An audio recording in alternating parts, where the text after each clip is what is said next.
Welcome to the EarthWorks podcast, where our team will share the jargon of carbon from many of our turf friends from the past 30 years.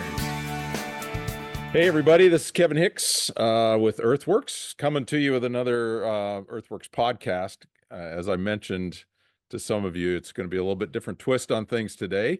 I've got a gentleman on here who I've known his entire life because he's my oldest son, Michael, who goes by Mike now, apparently. That must be the grown-up version of Michael. Forgive me if I call you by your given name.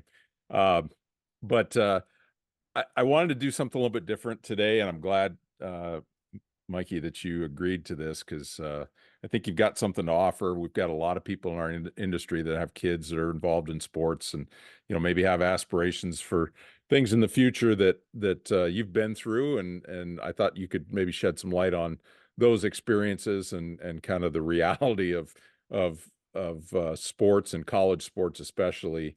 So thanks for coming on. I appreciate it. You're on the road right now for work, so obviously you're flying the flag for Cintas. And for those of you in the turf industry that are looking for uniform service, obviously Cintas is the preferred customer of the PGA Tour. I don't know if they are or not, but thanks for coming on. Sponsor of the podcast. Yeah, exactly. Yeah, thanks for having me. Yeah. So it's been a long time coming. I think you agreed to do this about 6 months ago, right? I did dig back in the emails and see the original transcript sent out about 6 months ago. Yeah. Yeah. So just in case anybody's just listening and not watching, which is most of you, it's not me doing a voiceover. We actually sound very, very similar. So sometimes he kind of freaks me out when he calls me on the phone because it sounds like it's me talking. So I guess I'll start with, since I don't know if we need to do an introduction necessarily, and we'll kind of get to some of that stuff, but as I kind of foreshadowed, a lot of people in our industry have kids that are involved in competitive sports, and a lot of, quite honestly, through Twitter and some other things, a lot of people have kind of followed your path through my stupid postings and proud dad moments and things like that. So I still, in fact, last week I got a question, hey, is your son still playing baseball? And, no, he's married and has a house in the Boise Valley and an actual job now. So things have definitely changed, but I kind of wanted to revisit that with you. You and I talk about this a lot. I mean, how many, even when you were in youth sports, how many parents had their kids involved? You were baseball, but involved in, swing coaches and special training, and you'd look at them and, they're 15 years old and they're 5'2" and 180 pounds. And it's like, there's a certain number of things, from drive to work ethic and all that. But, as a former D1 athlete, what's the reality of that? I mean, I often liken it to working 2 full-time jobs, and I don't think people are really prepared for that. So what, walk through a day back when you were in college playing ball and what the day looked like. Yeah, absolutely. And before I answer that question, I talk to my wife about this all the time. It's kind of a funny situation where we both had a pretty similar experience. She played Division I volleyball at a couple different colleges, but Right. they were both Division I, obviously. And her and I will talk about all of our friends that have somewhat of a shared experience in college athletics. The ones that have had the best experiences, funny enough, are not the Division I athletes. Yep. So as I was looking through some of the questions that we're going over today, I would say, I mean, if you're a young guy, gal, and looking to play college athletics, I certainly wouldn't get hung up on the idea that it has to be a 4-year Division I school, because you very well might have a better opportunity elsewhere. At least from my perspective, I guess a day in the life kind of varied a little bit. I transferred 2 different times for multiple reasons. I started my career out at a junior college in Arizona and then transferred up to the University of Portland out in Portland, Oregon, obviously, and then finished up my last couple of years at Boise State when they brought the baseball program back. So kind of a vast, different, obviously culture and Right. all kinds of different experiences within those three different schools. But yeah, I mean, like you mentioned, it's certainly a full-time job. I would almost say that it's more than a full-time job after being in the workforce for the last 4 years.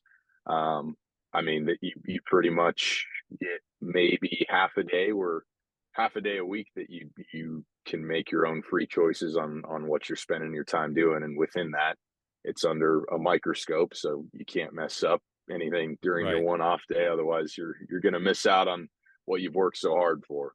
Yeah. But yeah, I would say most most schools are going to have an early morning workout, probably 5 or 6 a.m. With baseball, it varies a little bit whether you're in the spring, fall, or summer. Winters, I guess, a little bit more on your own terms, but 6 a.m. workout, you're probably going to class from 8 or 9 a.m. until 1 usually. Practice from 1 to 5, and then after that, you usually have some kind of meetings as a team or your positional coaches or game planning for the upcoming series. And then at that point, you're so tired you try to cram in an hour of homework before going to bed. Yeah. But you got to mix in the mandatory study hall hours as well. So it's a full load for sure. Yeah, so go back to because I think this is really important and something that when we as a family were trying to make decisions about your future, there were some opportunities outside of D1 ball that and I think you make a really good point that there's so many other opportunities that give you probably a better balance, I guess, of school experience with sports. Um, and I know you've had teammates that have played, for instance, D3 or D2 ball, and maybe you saw them in summer ball or something like that. So, I mean, is that kind of what you're saying about your friends having better experiences? Is it just better balance? I would say that's definitely a part of it.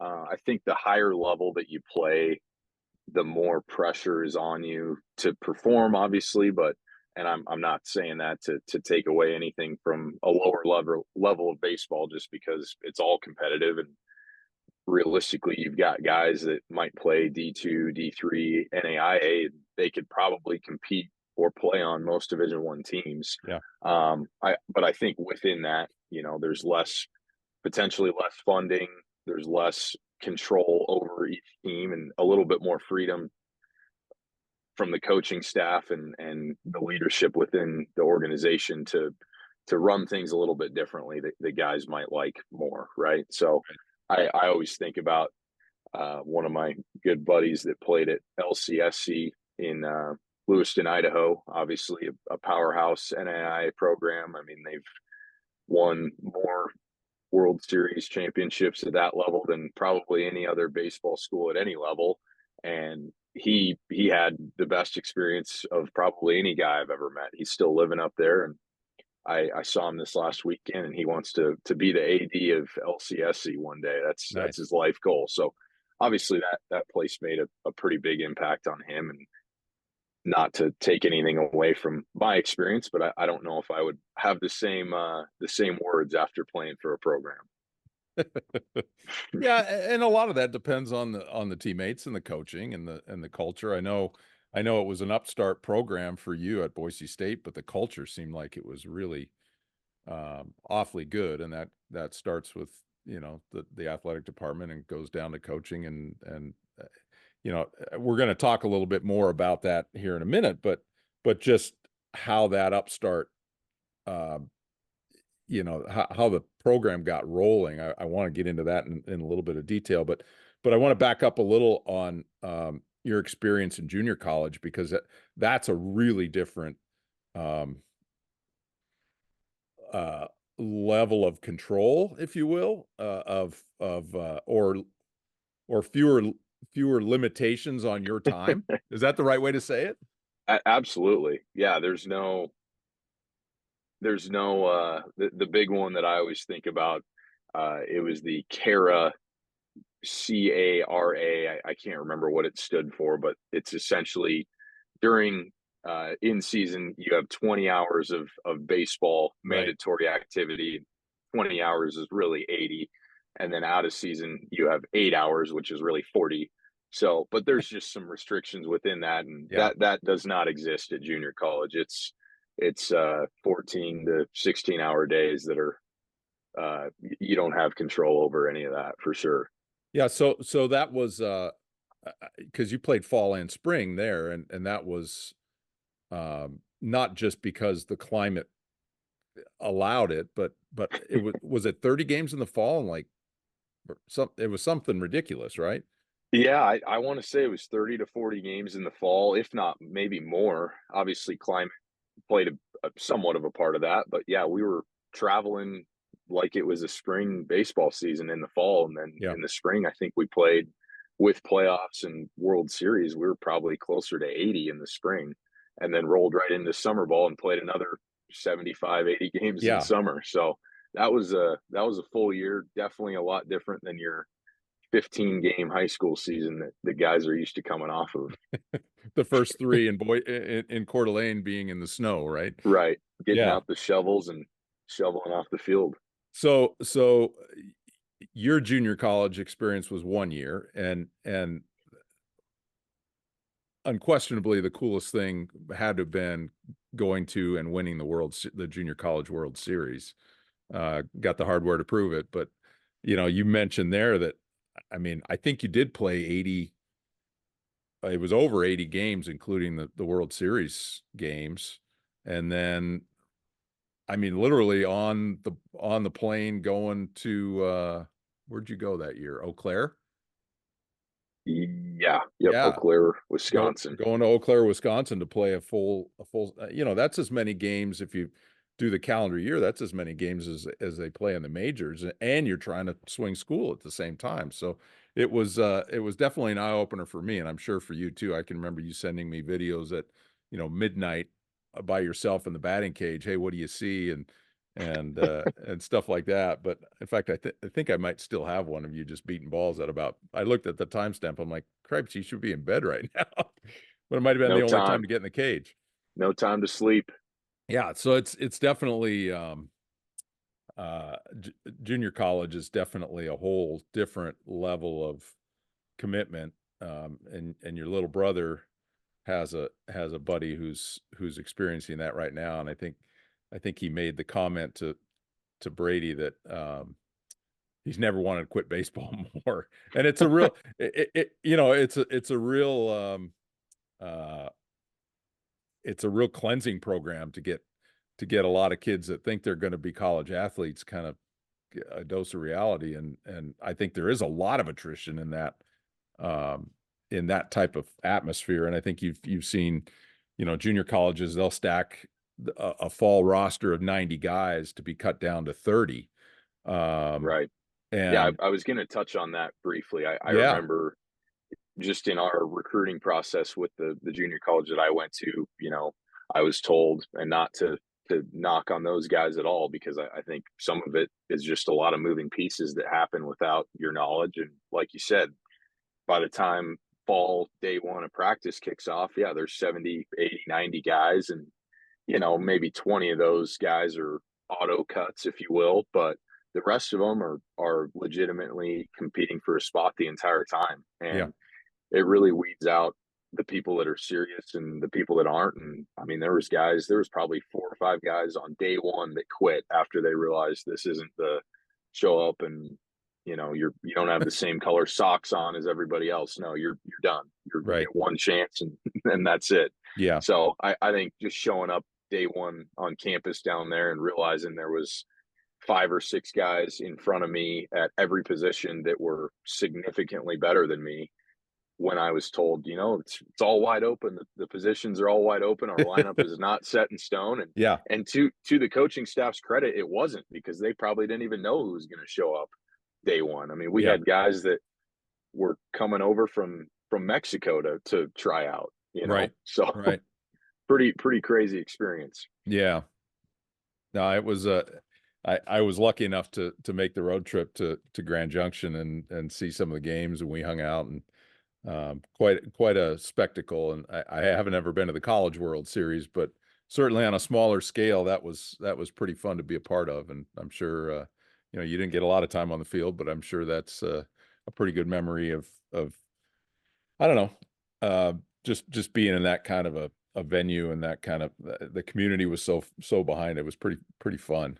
Um, so Absolutely. yeah, Would and that's a great testament to just junior college and any level in general, right? You gotta stay ready for the opportunity no matter where it's at. And I remember in the World Series, I hadn't played in 10 games or so. The couple guys that were ahead of me were hitting really well, and they were all hot at the right time. And I got one at bat in one of the games. I wasn't prepared, had three fastballs blown by me, and that was the one chance that I had that playoffs run. And that's probably one of the best experiences that I could have had, because in life, you just have to stay ready for the chance that you're yeah, going to get, and you don't know if it's going to be the next day or in 5 minutes when your coach says grab a bat and get warm.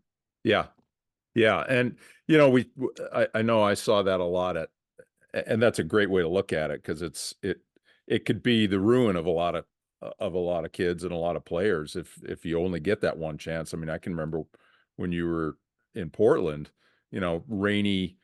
rainy spring day, and it's 44 degrees or something, and it's been raining, and all of a sudden coach taps you in the ninth inning to get in. And I mean, you got no chance. But to take away from that a positive outlook on, um, gosh, I failed miserably, but that was really a good opportunity, and I got to be more prepared next time. I mean, like you said, that's life lessons that continue on into your career, and just life in general. And I think too many parents are hovering over them, trying not to let them fail. And sometimes that's certainly the best experience. I mean, for me in golf, I played Division II, but and I know anybody that's played with me says there's no way he played Division II. Things have changed a little bit over the years, but Yeah, what'd you shoot the other day? oh my gosh, it's just I've let's not talk about me. But I played in a state open one year in Minnesota, and I played with probably the most well-known um, teaching pro in the state. I was paired with him in the first day, and there were 400 or 500 people following us, and I've never had that experience before. And I, of course, fell flat on my face, um, but man, walked away from that experience with just such a different outlook on how that forms who you are, and how you approach things in the future. That absolutely right. Um, I didn't put this down, but you kind of made me think about this. Let's talk about just Division I, the reality of the scholarship part of things. Um, you know, uh, there's how many you carry typically? Is it 32 on a team? Usually 35, and then you probably have 3 to 5 guys that are kind of, I don't know if I have a great word to describe it, but Reserves. yeah, reserves, IR, something like that. And, at the drop of a hat, they could be put on the active travel roster. Yeah. And of those, let's say 35, half of them, or close to half, are pitchers, right? At least, yeah, usually Yeah. 18 to 20 are pitchers, and Yeah. then 12 to 15 are positional guys. Yeah. And I think I'll let, what people aren't aware of, or maybe overlook sometimes in the whole scheme of things, is of those 35, there's 12 full-time scholarships, like 12 full scholarships available. I assume it's still the same. So it that is. limits things quite a bit. I'd be curious to know how NIL has changed that, but yes, yeah, I think it's Yeah, actually 11.75 for right. 35 plus guys. So the math doesn't really work out to the player's advantage usually. I'm not a huge math guy, but yeah, it doesn't. And you have to also think, the as a pitcher, certainly more valuable than a positional guy for whatever reason. Right. It's pretty common across Division I athletics. If you've got 11 and a half, 11.75 scholarships, whatever it is, I would say probably 3 to 5 of those full scholarships are going to a weekend starter pitcher. Yeah. Yeah.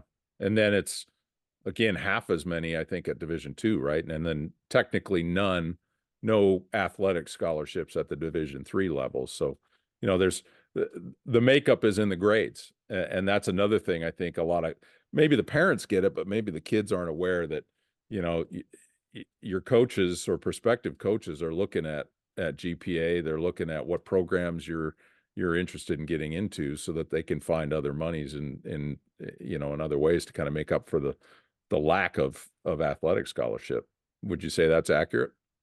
Absolutely. And I think within that, I mean, you really just handicap yourself coming into college. If you have realistically anything lower than I'll go really low, a 3.25, you're probably not going to qualify for a lot of the money that the school will give out.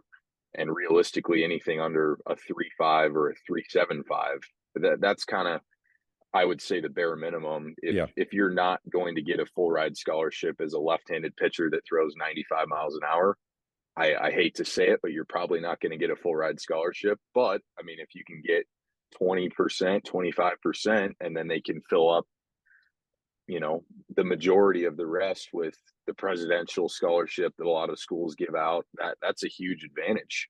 Yeah. Right. And coaches, I don't think any coach wants to make a kid pay 65 grand to come to school there, but the reality is the scholarships are going to go to the best players. Yep. And if they have a guy that has a 4.0 GPA that's going into pre-med, there's going to be a lot more money for that guy. And they, he'll still have a position. And if he's a good player, he's still going to have a good spot on the roster and value to the team. But if they can fill that with academic money versus athletic, they can make the team better as a whole. Yep. It frees up the athletic money for someone else maybe that Right. can't do that. Yeah, and I think that's something, I've had talks with friends that had, whether it's soccer or football or, whatever the sport, they tallied up at the end of high school and they realized they've spent $50,000 or $100,000 on every travel club and every specialized trainer that they could get their hands on. And then the kid's all burned out because he doesn't want to play anymore. And they, I've had a couple of guys tell me, gosh, I wish I would have known that in hindsight, because I would have just put that money in a 529 for their education and let it earn interest. But, that's the other hard thing I think is there's so much pressure on youth sports to specialize in one particular sport for the entire 12 months out of the year. And not only has that been proven to really increase injury, but because you're repetitively using the same muscle groups, but also just burnout. And you didn't play hoops or football for real long, but even mixing it up with that I think was a good thing.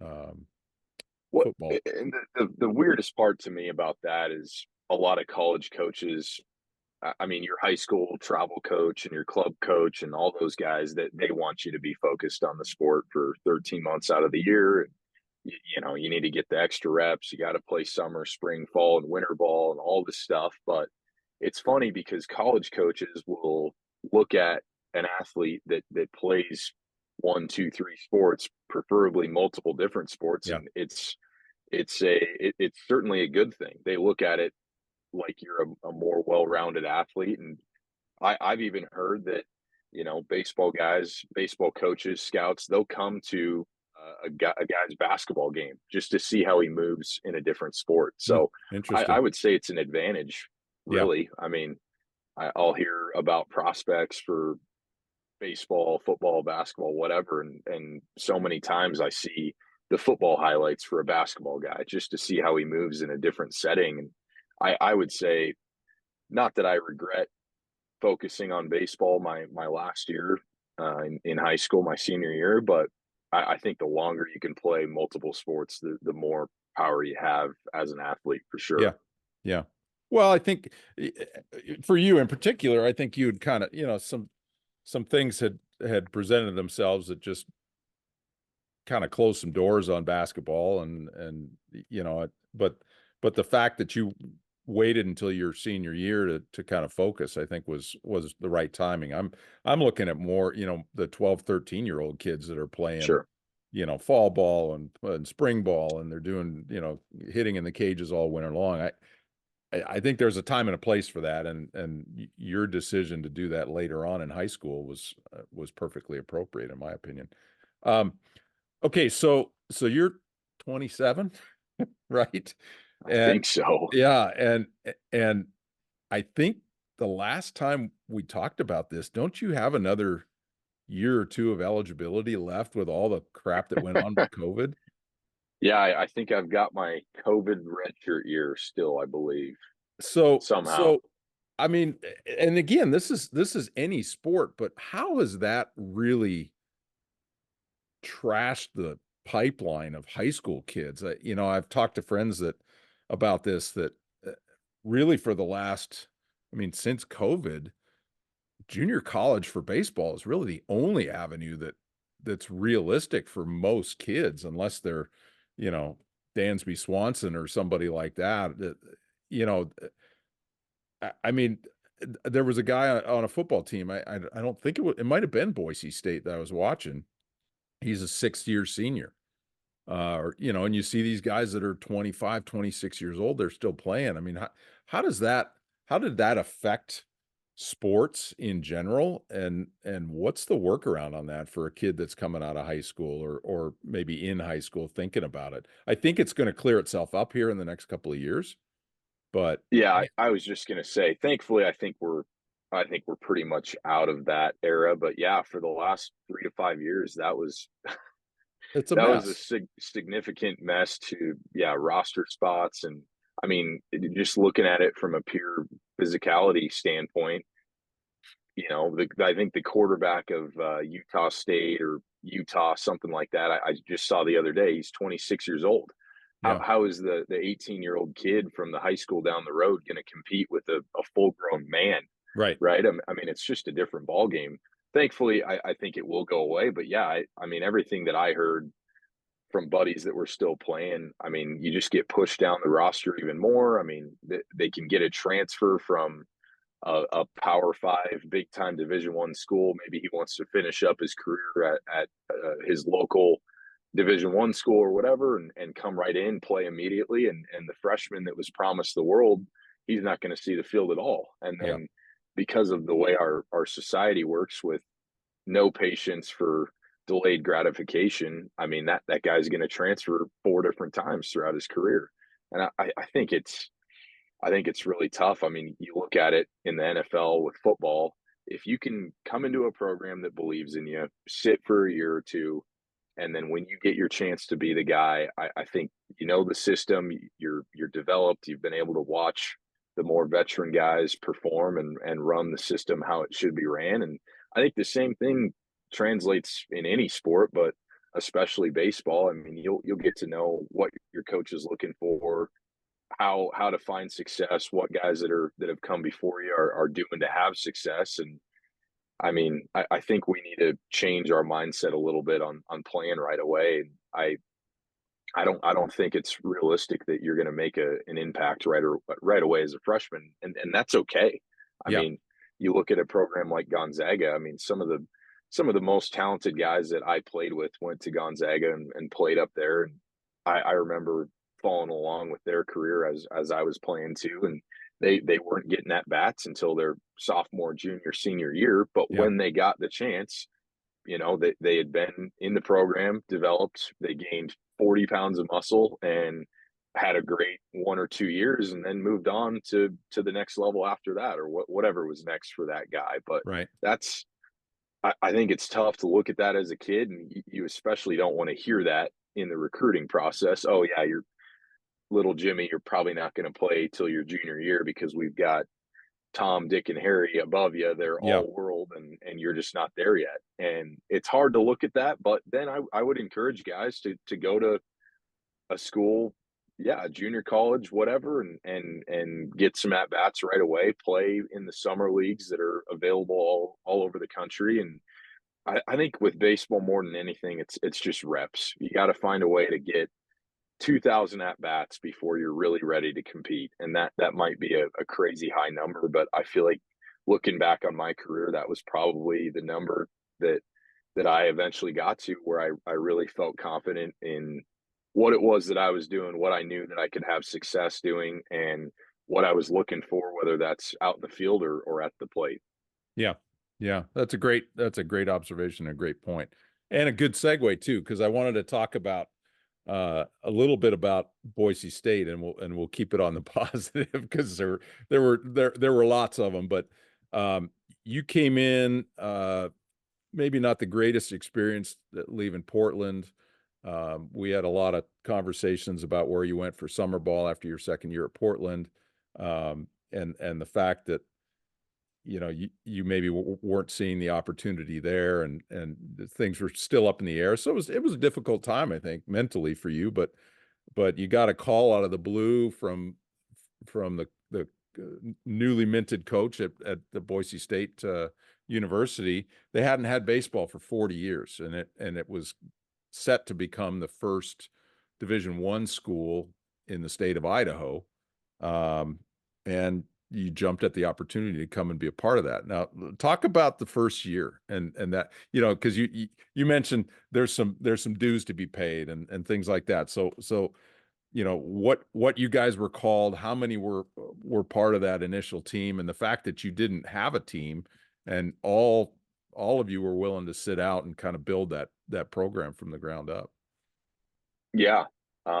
I believe the term for the original 12 was the Dirty Dozen, Yeah. or something like that. It was, I remember there was times where it was definitely a little tough. Just, I mean, the same schedule that we talked about previously. I mean, the 6 a.m. weights, class all day. I was working at a golf course out in Boise at night or in the morning when I had time, and it was a lot of work. It was probably one of the most challenging years that I had in my collegiate career, just because there wasn't that, all right, Friday night's game day, and Right. you're getting to play somebody, and I think our coaching staff did a great job, as good a job as they could have done. I mean, they tried to make it competitive and special as much as they could without having different colored jerseys facing you. But I think that year was definitely the year that I developed the most, especially as a hitter, but defensively as well. I mean, I talked about that at bat amount that Yeah. it takes to really get comfortable when you're used to facing 75-mile-an-hour thumbers in high school to seeing all kinds of different pitchers in college. But I mean, yeah, that first year we primarily scrimmaged almost every single day against ourselves, and with 12 guys, you had to get a little creative. But I think we had. Hold on, now you got to talk about being creative, because there's 9 guys in the field. So how does that work with 12 guys and half of them were pitchers? How did you guys set that up? Because it's a hilarious story how you guys Yeah, conducted the scrimmages.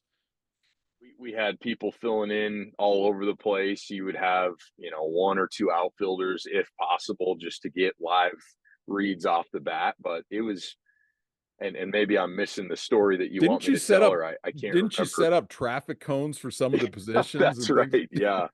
Yeah, we did. Yeah. And a lot of it was, what you used to say as a kid, the ghost runner situation, right? Right. That Right. we would be given a situation, and you're facing a guy that you've faced a million times already, but he knows you better than probably any other pitcher that you're going to face. And you know him probably better than any other pitcher you're going to face. And I think that brought out a lot of different intricacies and competitiveness that maybe you wouldn't have if you're just facing, Billy Johnson from Right. whatever team. But yeah, I mean, I probably got close to 50 to 100 at bats a week, which is pretty cool. Like, you're not getting that experience at any other place, and it would almost be curious to look into that further from a a more developed program sense, where I guarantee you, if you threw a freshman, and I think a lot of our guys are a testament to that. If you threw a freshman into that schedule, they're going to develop so much faster than, hey, it's the ninth inning. We've got the stud closer closing out the game against us. It's 38 degrees and raining. All right, get your bat, get ready. You're up in 1 minute, Yeah. and it's hard to take advantage of those opportunities that you get when you're not prepared for it. But what other time in my career, but anybody's career, do you get to scrimmage a guy 2 times a week and get unlimited at bats and work through some of the things that maybe you've been struggling with? Right. So Right. definitely a weird year, definitely a great year. And I remember going into summer ball after that year of just practicing every day. And I truly don't think I'd ever been more prepared to go into live competition again. I think it showed. And you went from a startup program to a startup program in Ridgefield, Washington, right? So that was another one that was just brand new Right. and again, a great community support. We got over to a few games and just a really good opportunity and made some connections. All right, so let's fast forward a little bit. So you got the Dirty Dozen. You're building culture. You're building the team, kind of the foundational 12 players from all over the place. Pretty talented group. Now it's game time, 2020, and lots of expectations. I think the community as a whole were really excited about baseball. You were playing at the minor league field because Boise State obviously didn't have a baseball stadium yet. So you guys get started. Quickly walk through kind of how that all went down, because that couldn't have been scripted any worse for all of you, I think. And it was you certainly got out of the blocks pretty quickly, I think, as a team. Yeah, absolutely. And I mean, the experience that I had playing at Boise State was so head and shoulders above anything else. I mean, just the school to the community support was really special and cool. I think our coaching staff and the whole group of guys was a great group to be around. But yeah, I mean, we our first opening series, first time in 40 years, we flew down to Austin, Texas, and played the University of Texas, which I think for a lot of guys, and I'd had, experiences with a lot of people in the stands and that type of level of baseball, but going down to kick off the first pitch Boise State's thrown in half a century was pretty cool. I think we played as tight as we could have with 18 freshmen on the team, just some mental stuff. But the games following that series was, I mean, we got out to a pretty hot start. I think we were 9-5 or something like that. I threw 14 games, and then it all kind of came to a crashing halt. I remember we'd just gotten done with a weekend series, I believe, against, it might have been a midweek series because I think it was like a Tuesday or a Wednesday, and gotten done with a midweek series, and this whole COVID word was kind of being thrown around. And I remember asking our head coach if I thought it was serious, or if he thought that this would affect our program at all, and he just kind of pushed it off. And then the next day, I mean, you pretty much had to stay off of Twitter because everything that you looked at was, this program's shut down, everything's shut down, basketball's done, football's done, baseball's done, season's over. It felt like a bad dream. And then pretty quickly after that, we thought it was just going to be a suspension for a couple weeks until it blew over and we'd kick back off again. And then they canceled the remainder of every spring team season. Right. And then, man, it just really sped up after that, because I remember kind of just not really sure what to do. Like, I've got another year of eligibility. I wanted to get somewhere and play summer baseball or get a job for the summer and then get prep back up for the next season, because nobody really knew when things were going to clear up. And then I remember we got an email, all student athletes on the baseball team and the women's swimming team, and it was a total, I mean, it's like one of those corporate emails that you get that Right. everybody on the call gets fired. And that's kind of how it felt. There was 100 and something people on this company-wide Zoom call, and they basically just said, your program's cut, any questions? And it was just like the most blindsided feeling you could ever have, right? And then I think what made it worse is our team and community was able to go out and fundraise a lot of money to bring the program back. And Yeah. I don't remember what dollar amount that we came up with, but I think it was enough to fund the program for 2 or 3 years. And there was a plan in the future to get more funding in place. And the athletic department just totally shot it down, which again, I don't want to sit here and point fingers at them or anybody, because it's an impossible situation. Nobody knew what was going on back then. And I mean, I think we can all look at COVID as kind of the most bizarre time ever. Yeah. But yeah, it was a weird feeling for sure. Just not really sure where your career was at, especially for the older guys. Thankfully, we had enough freshmen that still had 3 or 4 years left that Yeah. they were able to transfer and keep their career going. And I think it was just a point for me where I was 22 or 23, and it was getting to the point where I probably needed to start making some money and had to make a tough choice. Yeah. And you had a long distance relationship that was, a little different pressure. Yeah, Your that's lovely wife of 3 years, she had already graduated, right? Because she got done the year before you did yeah. at Well, SMU. we were the same age, but I went Yeah. around for a victory lap for the 5th year. Yeah, Yeah, exactly. Well, she was a little more focused, maybe. I don't know. yeah, Yeah, it was a tough time, and I think it was a tough time for the community of Boise too, because they were pretty excited. But not to dwell on that too much. I got so many things to get to, and I got about 10 minutes left. So let's just buzz through these real quick. I'm going to skip one, but what's the favorite park you've ever played in? Do you have one? oh, man, I think that junior college World Series venue down in Grand Junction, that's got to be a top three. Um, this is kind of interesting, but just as I hadn't been prepped on that question, so it just kind of came to mind. That park in Duluth, actually, in the Hmm. Northwoods Baseball League, that was I think it was a converted football field or soccer field or something like that, but just a really cool backdrop and everything. And man, maybe number three.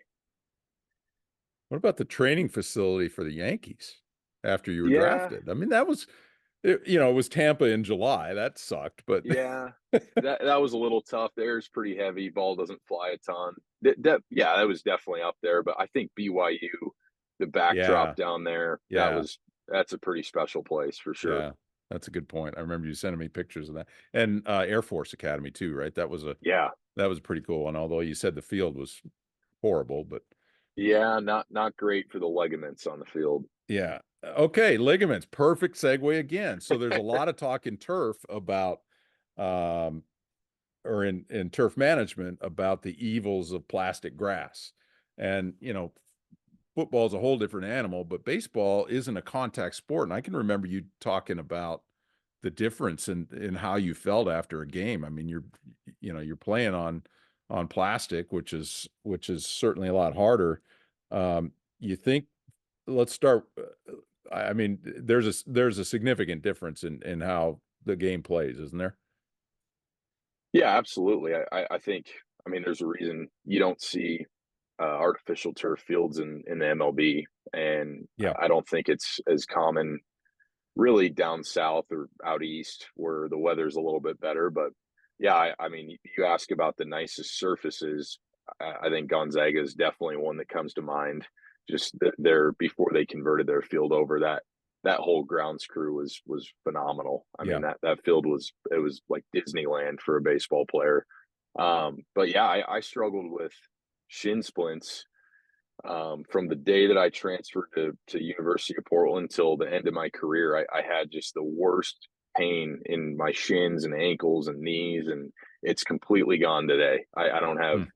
any none of that exists in my in my legs anymore. So, and I think that's a direct correlation to the 2 years that I spent at Portland. Yeah. Yeah, I would agree. It's interesting how and the environmental issues that we talk about in our industry, with plastic grass, and we I think there's a lot of things we're going to learn about injuries, even, with all these even high school football fields being converted to plastic. Yeah. And there's some good studies on the cost differential, and it's not that far off Right. between maintaining natural grass and plastic. So I just want to get your take on that. Okay, this is an off the wall one. Why are pitchers so odd? I mean, I think I told you your mom and I went to a Spokane Indians game, a minor league game, and we sat right by the bullpen, the home bullpen. And those guys are just weird. What is it about them? Is it just all the time they've got on their hands, or I think that's part of it. I selfishly, I would say pitchers are just not athletic enough to play a position. But no, I don't know. It's especially the lefties, man, those guys are a different breed for sure. I think it's just a lot of time, downtime. You're messing around with your buddies on the bench and yeah, you're not going to play for another 5 days because you just pitched. And yeah, I it's bizarre. It's a really weird, their it's a weird craziness is a situation. their craziness is a coping mechanism from going crazy? Is that kind of Yeah, what you're saying? I think so. I think you got to have a little bit of a screw loose to be able to get up on a mound, isolated from the rest of your team, and go hand to hand combat with a guy at the Yeah, plate that's trying to hit a ball off your forehead, right? right. So I think What it's a what little bit of the competitiveness. what's the what's the hardest thing about hitting a baseball? I mean, you're into golf now, and you talk about the frustration of here's a ball sitting on a tee and it's hard to hit. But what's hard about hitting a baseball for those people that have never tried it, especially a baseball being thrown at you at 98 miles an hour? Yeah, I think it's just that. I mean, different arm angles, how a guy comes as he's releasing the ball, where it's coming from. I mean, even to the backdrop of where the ball you're picking up in your vision. I would say mile an hour range from some of the the same guy that's throwing mid to high 90s could have a curveball that's 75 miles an hour. I mean, Yeah. it's all a timing thing. I think the hardest thing for me starting out in my collegiate career was you always got to be on time for the fastball. No matter what happens, you always got to be on time for the fastball. The rest of it, you got to adjust. And I think a lot of guys aren't ready to hit the fastball. They're maybe it's a mentality thing, whatever it is, but you can never be late on a fastball. You can never be late early in a count. And Hmm. if you are, the at bat's pretty much over. So I Yeah. would just say that the lack of time you have to react, and every guy's different. Every guy's throwing something different. Every pitch moves differently. Yeah. Yeah. That's a good way of looking at it. Um, so you're now in sales. Baseball's behind you. You're in sales. You're uh, doing pretty well with your current job. How did college sports prepare you for that? And then the second part of that is how can employers capitalize on the experience of student athletes? Because I think there's a neat pipeline there, and it's probably work ethic and some of that. But what's your take on that? Man, that's a great question. I would almost say the stuff that I learned in the classroom in college translated more poorly than my athletic career. And I think employers look at you, a team guy, he knows work ethic, he knows what a tough schedule looks like.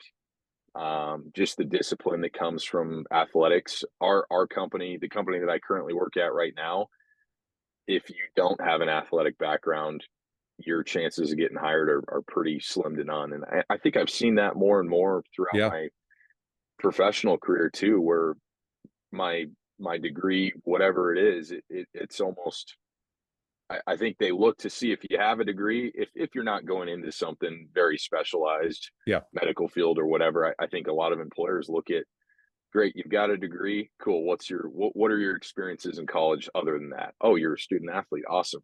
We Right. can work with that, right? And I think it makes you much more sought after in the workforce if you do have something like that to bring to the table, Yeah. I because think they it's a know. really good tip in our industry because it's, it's outside work. It's hard work. It's not easy stuff. The schedules are tough. And I think, that could be a something that more golf course managers could tap into. And sports turf managers too. I mean, you guys that are used to playing on the field could have an incredible appreciation for maintaining the field. And I see that a lot. Some, college baseball players that are now field managers at some pretty nice venues. Absolutely. Yeah, good point. All right, I'm going to wrap up with some fun stuff, and it's weird doing this with your son, but I thought I'd try to throw you off with some of these, and you didn't get these, so it's always unprepared. So just first thing that pops into your head. Maybe I'll leave this one for last. Pro or college sports? Pertaining to what? What do you like watching more? Or what do you like? Yeah, what do you like watching more? I would probably lean college for basketball and baseball, and then pro for NFL for Okay. football. Okay. Yeah, and it's weird. You never took an interest in football as a kid, but now I don't know how many different fantasy football leagues you're in and all that stuff. And you've become, I guess your grandpa's brainwashing all those years. You've become a big Vikings fan now, and oddly a Penn State fan, which is Yeah. weird. But so what in your off time, what do you like doing now?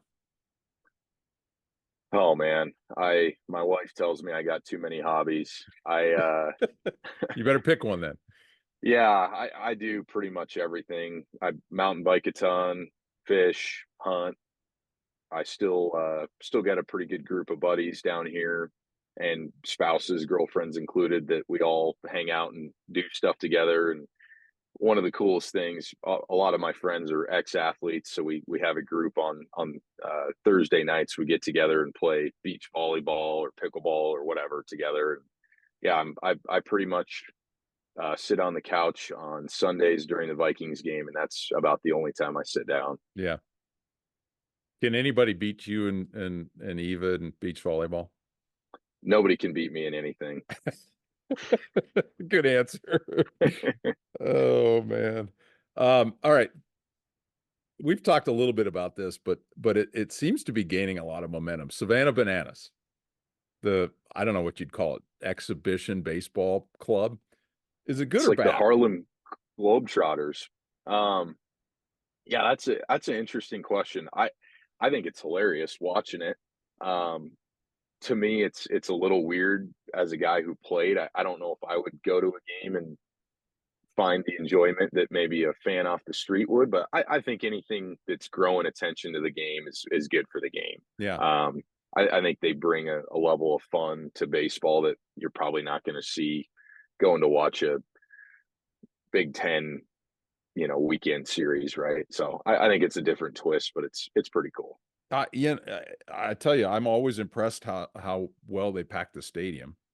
Yeah, it's got and to then be you a look testament to it. yeah, and you look at even a weekend Major League Baseball game, and it's like, there's more seats open than filled, and it's great. Now that may be that, just the number of games that are available, but it's pretty amazing how they've really been able to pack the stadiums. Okay, so the last one. Your mom wanted me to ask you who wins in a golf match. We're not going to talk about that because I think at this point it's pretty obvious you're going to take me. But I don't know about that. But let's talk about the NIL transfer, the NIL and transfer portal. Where does this end? oh, yeah, man. I just saw the other day. I won't out the guy because I'm sure he's a nice guy, but there's a guy that's playing for kind of a mid-market non-power 5 school that I just recently read that after 3 games they're 3-0, and he's seen that his NIL valuation has increased significantly. So he is done playing for his football team, and he's transferring to a school that he thinks is going to pay him more. And I think it's going to, man, you talk about the NIL and the super conferences and just everything that's going on, and football especially. I think basketball and football are probably going to be the two that are most impacted. But on the flip side, I think it's almost good in a sense because you got kids that are coming back for their third, fourth, fifth year because they're making more money than they would make in professional Yeah. sports, right? Yeah. Which it's kind of a two-headed beast, but I think the schools are going to have to bring back some kind of control. I don't know if I have an answer for you to where it ends because from my perspective as an outsider now, it's already gotten kind of crazy out of hand. And Yeah. thankfully Boise State's football team is incredible this year, but how is a team like Boise State going to compete ever at a national level Right. when any Power Five, Alabama, SEC school can pay a guy 3, 4, 5 million bucks to come over and be the quarterback, right? And Yeah. not that I still believe in the free world, and I think the best teams are going to be the best teams, but that's some of the beauty of sports, right? That you want to believe that somebody can win on any given day, and college especially is gotten to the point where that's certainly not true. Yeah. I think maybe in a way, and looking at how this whole Pac-12 thing is kind of unfolding, and I think it's good, that they're trying to keep it somewhat more regional, but it's almost like they're going to create another division in these, in the Boise States or the Washington States of the world, where they're building culture and they're really fostering that student athlete sort of culture where, hey, you're coming here to play baseball or football at a high level, but at the end of the day, we want you to get a good education and a good experience. And maybe that's a 1A or whatever, a 1B type of program. I mean, you're right. It's the Alabamas and the Auburns.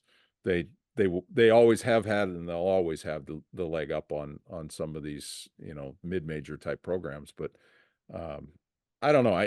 I've got mixed feelings on it too. And, I think we all feel pretty fortunate the opportunities that you had and the financial help that came along the way. And, to me, in a lot of respects, that should be enough. But I get it too, that, I get both sides of it, but I was just kind of curious as a former player, what your take was. But Yeah, I think they owe me some kind of reprimands or whatever they call that, right? For yeah, for not having that available to me. right. I would be from some of the baseball guys that I've talked to. I don't think it's maybe at a top 10 program in the country. I think you might see some of that trickle down, but I don't think it affects all the sports as No, much as maybe we would think. But it's still at football, the basketball, like you said. It's those two. and if it gives anybody peace of mind, I mean, no matter what program you're at, I've seen first rounders come out of Division 3 programs in Right. any sport, right? So if you're good enough, you'll have an opportunity to play at the next level if that's your ultimate goal. If you're not good enough and you've got a personality, maybe you can make a little bit more money while you have that stage. And Sure. do I think college athletes deserve some kind of money for what especially the football guys are bringing in? I mean, I think they should get a cut of some amount, right? But do I think a guy needs to be making $6 million a year when he's already getting free tuition and is going to sign in the first round for 35 million bucks? That Right. might be a little crazy. Little stretch. Yeah. All right. Last question. And I haven't asked this of you in a while, but when are you going to start coaching? I think I'm getting closer. And at I what had level? oh man, I don't know if I have the patience to coach anything under your last couple of years in little league. I think that's a pretty special time for kids. Um, High school, freshman, JV, it's on the bigger field. It's a little tough. I think I'm getting closer to answer your question. I think I had some maybe sour thoughts or lack of patience that I was dealing with, and I think we're getting closer. So Cool. I don't have a timeline for you, but uh, sooner than later.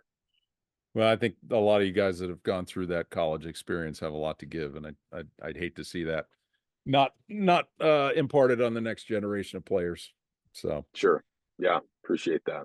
all right, Mike Hicks, thanks for the time. I appreciate it. This for those of you listening, this is a little bit different take, but hopefully you enjoyed it and get back on the road, get home to your wife, and um, I appreciate the time and glad we finally got this done. Now you can tell your work partner you can get back in the truck and you guys can be on your way. Yeah, appreciate the platform and love the podcast. Long Yeah, time listener, first time caller. this will go out to our tens of listeners, and I'm sure you'll have autograph seekers and all that stuff. But Yeah, no, I'm expecting my NIL payout on this. So exactly. All right, I'll talk to Joel about that. We'll see what we can do. sounds good. All right, Add a zero. all right. Thanks, pal. I appreciate the time. Yep. Thanks for having me.